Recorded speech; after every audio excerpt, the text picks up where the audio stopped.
In the quiet town of Willow Creek, there was a house that no one dared to speak of. It stood at the edge of town, hidden by overgrown trees and surrounded by whispers.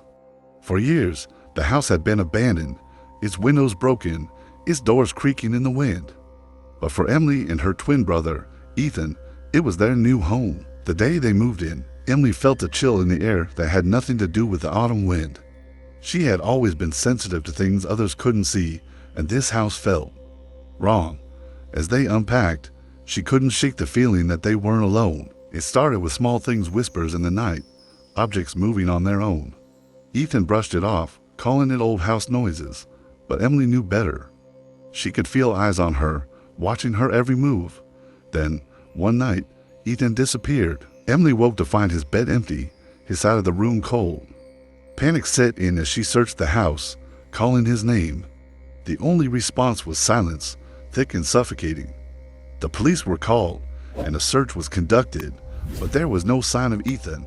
It was as if he had vanished into thin air. Days turned into weeks, and the house grew darker, more oppressive. Emily began seeing things in the mirror's flashes of Ethan, his face pale and frightened. The whispers grew louder, now calling her name.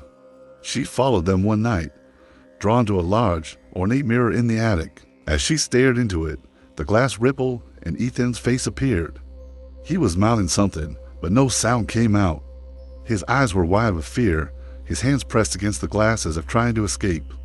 Then, just as quickly, he was gone, leaving Emily with the image of her own terrified reflection. Determined to find her brother, Emily began searching the house for answers.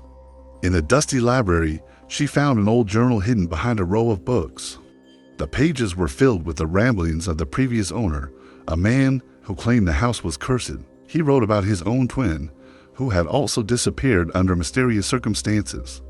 According to the journal, the house had a dark history, one that involved a mirror that could trap souls. The man had tried to break the curse, but he failed.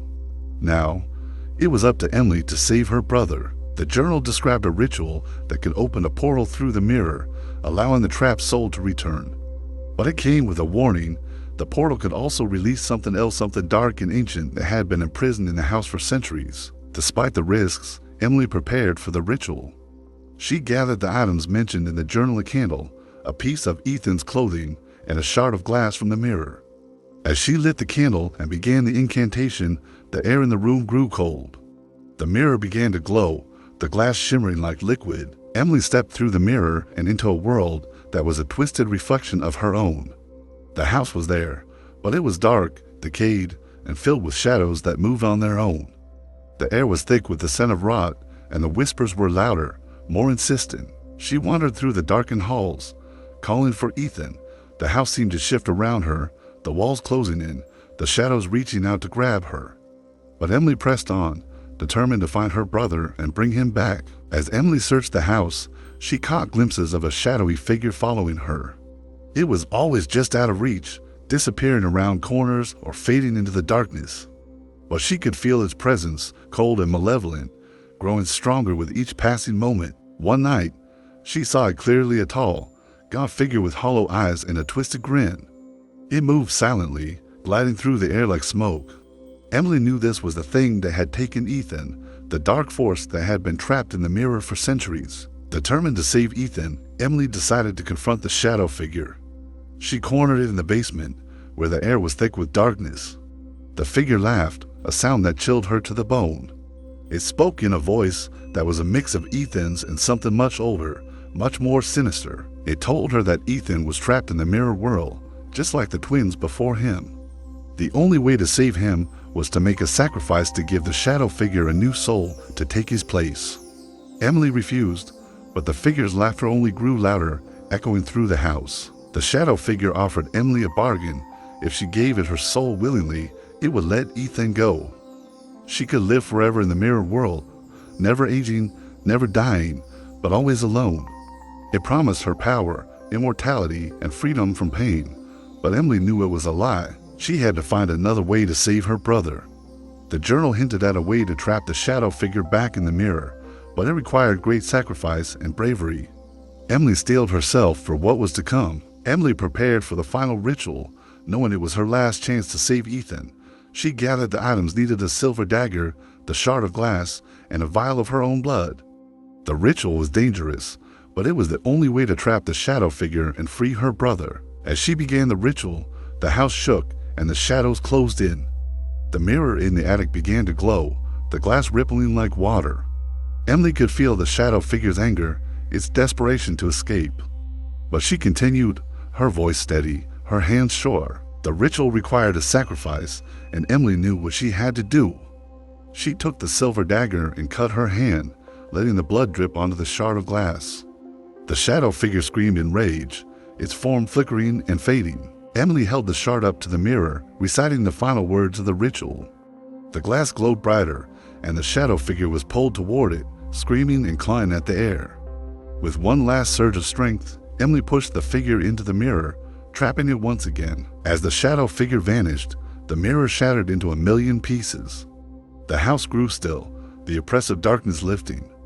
Emily collapsed, exhausted, her hands still bleeding, but she knew it was over. She had won. The next morning, Emily and Ethan left the house for good. They knew they could never return, not after what they had been through. The house was a place of darkness and pain, and they wanted nothing more than to leave it behind. But as they drove away, Emily couldn't shake the feeling that something had followed them. She glanced in the rearview mirror and saw a shadow flicker behind them. It was gone in an instant, but the memory lingered. Emily and Ethan moved to a new town, trying to start fresh. They found a small house on a quiet street, far from the horrors of Willow Creek, but the past wasn't so easy to escape. At night, Emily would hear whispers in the walls, soft and indistinct, like the one she had heard in the old house. Ethan would wake up with nightmares, his face pale and his hands shaking. The shadow that had followed them was still there, lurking in the corners of their new home. The shadow grew stronger with each passing day. It was subtle at first, small movements in the corner of their vision, the feeling of being watched, but soon it became more aggressive. One night, Emily woke to find the shadow standing at the foot of her bed. It was taller now, more solid, and its hollow eyes glowed with a malevolent light. It didn't move, didn't speak, but Emily could feel its anger, its hunger. It was waiting for something, but she didn't know what. Desperate for answers, Emily began researching the history of their new town. She discovered that the shadow figure was not unique to the old house in Willow Creek. It was an ancient entity, a being that had been worshipped and feared for centuries. The shadow was known to follow those who escaped its grasp, haunting them until it could claim their soul. Emily knew that she and Ethan were in grave danger. The only way to stop the shadow was to find the original mirror, the one that had first trapped it, and destroy it. Emily and Ethan set out to find the original mirror, traveling to old libraries and forgotten archives. They followed leads that took them to remote villages and abandoned ruins, but the mirror remained elusive. Time was running out. The shadow grew more aggressive, attacking them in their dreams and manifesting in the waking world. Emily began to fear that they would never find the mirror, that the shadow would claim them both before they could stop it. Their search led them back to Willow Creek, to a hidden chamber beneath the old house. There, they found the mirror, covered in dust and cobwebs. The glass was cracked, but it still held a faint, dark glow. Emily knew what she had to do. She took the silver dagger from her bag and, with all her strength, shattered the mirror. The shadow screamed, its form flickering and fading as the mirror's pieces fell to the ground. But the shadow didn't disappear. It writhed and twisted, searching for a new host. Emily and Ethan watched in horror as it moved toward them, its hunger palpable. In a moment of clarity, Emily realized that the shadow couldn't be destroyed, it could only be contained. She had to trap it again, but there was no mirror to hold it. She knew what she had to do, even if it meant losing herself in the process. Emily recited the ritual one last time, using her own body as the vessel. The shadow fought, but it was too weak to resist. With a final, agonized scream, it was pulled into Emily, her body becoming the new prison. Ethan watched in horror as his sister's eyes turned black, her body stiff and cold. But the shadow was gone, contained within her. Emily was still there, but she was no longer herself. Emily knew that she could never return to the life she had once known. The shadow was inside her, always whispering, always trying to escape. But she was strong, stronger than it had ever been, and she would keep it contained. She left Ethan, knowing it was the only way to keep him safe. She became a wanderer, moving from place to place, never staying alone, always on guard. She was the new guardian of the shadow, the one who kept it from the world. But she knew that one day, someone would come for her, just as she had come for the shadow.